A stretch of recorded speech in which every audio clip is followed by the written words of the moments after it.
बिस्मिल्लाहिर्रहमानिर्रहीम। खातिन हज़रात, मैं हूँ अख्तर अब्बास और आप सबको मेरा सलाम पहुँचे। जब हम छोटे थे तो कभी कभी अपने दादा हजूर से मिलने जाया करते थे, तो दादा के साथ बैठना अच्छा लगता था। ज़ाहिर है उनसे मुझे थोड़ी क्यूरोसिटी होती थी, तो ख़ानदान के बारे में पुरानी बातें उनसे पूछते थे। जो उन्हें हैरत होती थी कि उनके जो दूसरे भती हैं पोते, वो उनसे इस तरह की बातें क्यों नहीं पूछते। अच्छा, एज कंपेयर टू दादाजी, बाद में हमने देखा कि बूढ़े लोगों के पास अगर ज्यादा बूढ़े बैठे हों तो उनके पास बैठना बहुत ही वो एक अजीब सी फीलिंग आपको आती है। यानी उनमें कोई भी दनाई की, विजडम की, अकल की बात आमतौर पे कम हो रही होती है, और अपनी बीमारियों का तज़किरा, अच्छा बीमारियों को वो इतनी तफसील से बयान कर रहे होते हैं जैसे कोई डॉक्टरों को बयान कर रहे हो। ये जो धीरे धीरे with the passage of time बूढ़ों के साथ बच्चों ने रिलेट करना कम कर दिया, उसकी बहुत बड़ी बुनियादी वजह कि बुजुर्गों को समझ नहीं आता कि जो उनकी पसंद के मौजूआत हैं या उनकी प्रायोरिटी के मौजूआत हैं, ये बीमारी, ये दूसरों का इंटरेस्ट नहीं हो सकता। बहुत हुआ तो आपका बेटा आपकी बात सुन लेगा, बीवी सुन लेगी, लेकिन एक बात को आप जब रिपीट करते जाओगे और उसकी तफसील में, तो दूसरा तंग आ जाता है। ये पहली बात जो बूढ़ों के हवाले से मुझे कहनी है, चूंकि हर घर में बहुत से बूढ़े और बूढ़े जो हैं हमारी बातें सुनते भी हैं। दूसरा, जब भी बूढ़े लोग कहीं बैठे हों तो उनमें से जो उनका हमअसर हो लेकिन उनसे यंग हो, उसका मजाक का निशाना बनाते हैं, उसको टॉन्ट करते हैं। यानी उन्हें लगता है कि ये राजहंसों में, बूढ़े राजहंसों में एक कौवा आ गया है या कौवों में राजहंस आ गया। तो इनफैक्ट इस वजह से भी बूढ़ों की जो इंपॉर्टेंस है उनके अपने उन हमअसरों में जो एनर्जेटिक ज्यादा होते हैं या जो जिंदगी से ज्यादा सीख रहे होते हैं, जिंदगी के ज्यादा करीब होते हैं। तीसरी चीज, जैसे अल्लाह आपको 50 क्रॉस कराता है तो आप अकल के, दानिश के, हिकमत के 10 साल गुजार चुके होते।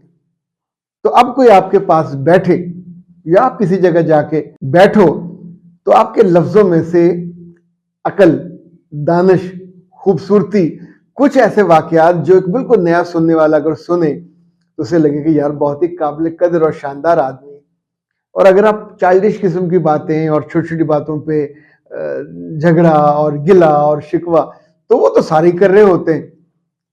जो आखिरी बात मैं बुजुर्गों से और बूढ़ों से कहना चाहता हूं कि जितने आप बूढ़े होके अंदर से देखें, एक तो जिस्म है, वक्त के साथ साथ उसने बूढ़ा होना है, पर बुढ़ापा जिस्म का नहीं आता, बुढ़ापा जहन पे आता है, बुढ़ापा ख्यालात पे आता है। इवन अगर आप ज्यादा बूढ़े हो जाओ ज़हनी तौर पे, तो आपके बच्चे, पोते, पोतियां, नवासे, नवासियां, वो भी आपसे रिलेट नहीं करते।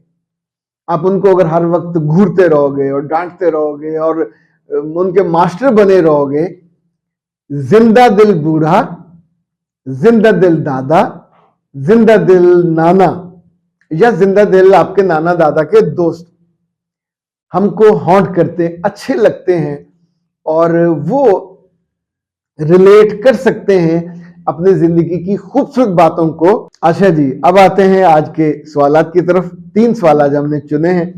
पहला सवाल हसान का है। सर, मिस हसान का, सर मेरी उम्र 24 साल है, घर की सारी जिम्मेदारी मेरे पे है। एक तो मुसीबत है, पता नहीं चलता, यानी लड़के और लड़कियों ने जो अपने आईडी नंबर रखे हुए हैं, वो लड़की है तो उसका मर्दों वाला होगा और मर्द है तो उसका तो कोई भी हो सकता है। और मैं एक लड़की से प्यार करता हूं, वो बोलती है, लड़कियां तो सारी बोलती है कि शादी कर लो और रिश्ता भेजो, मगर मेरी फैमिली में से कोई भी नहीं मानता। अब मुझको क्या करना चाहिए? मेरे बच्चे, आपको सब्र करना चाहिए, ये पहली बात है।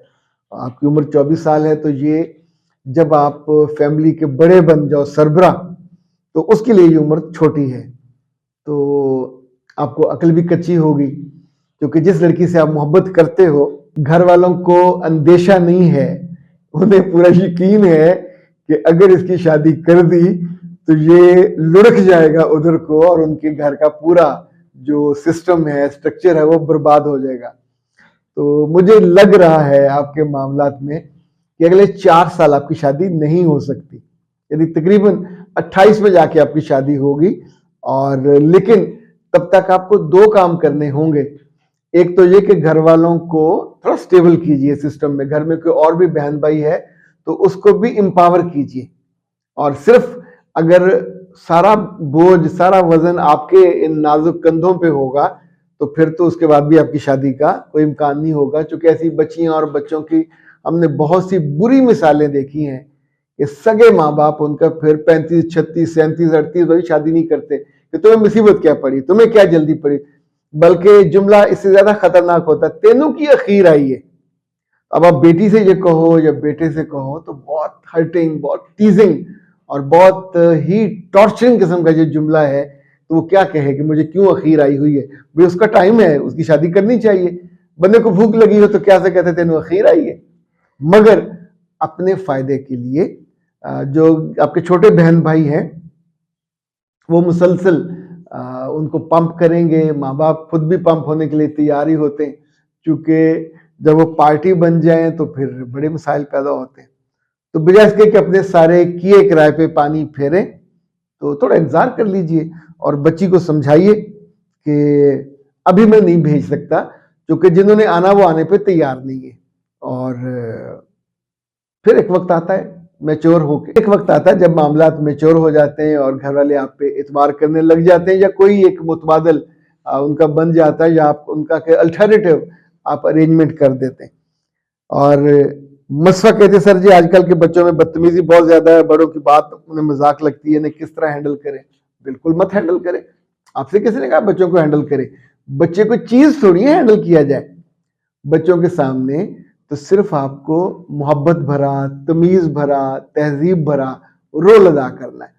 बच्चे इमिटेटर्स हैं, ये नकलची हैं, नकाली करते हैं। जितनी माएँ अपने मियों के आगे बदतमीजी से बोलती हैं, लंबी जुबान है, गज भर लंबी, यहां तक लटक रही होती है, लिहाज नहीं करती। उनके बच्चे बिल्कुल लिहाज नहीं करते। उनकी गैर मौजूदगी में उनके बारे में वो भी इतनी लंबी जुबान करते।